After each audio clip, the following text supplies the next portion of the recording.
We moved to Boca 35 years ago, and I know people volunteer for a lot of different reasons. They want to give back, they want to make a difference. I really wanted to get involved in something that was bigger than myself. And so I am basically have always been a team player. Carole was involved with the Historical Society in leadership positions for many years. She was on the board for a number of years. She chaired many of the fundraising committees. She was chair of the 25th anniversary gala, co-chair of that gala. She chaired another gala. She chaired the house tour at one time.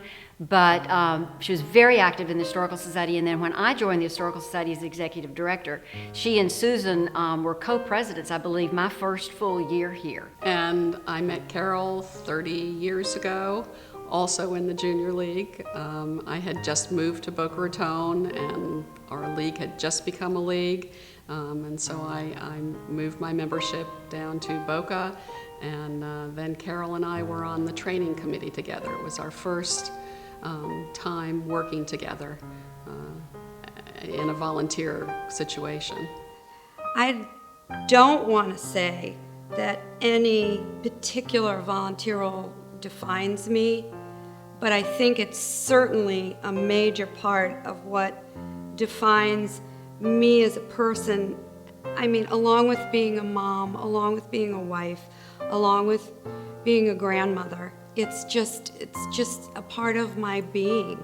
I know when we co-founded Impact 100, the first thing we really needed to do was get community leaders to come together and support the idea. And the first person we went to was Carole.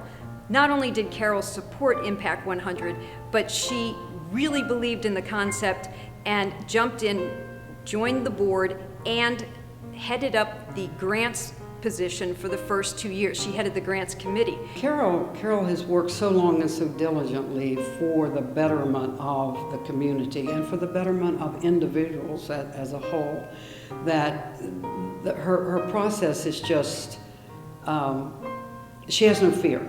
Maybe that's the way that I should put it. Carole Putman has absolutely no fear, because when she attacks something, it is never for herself.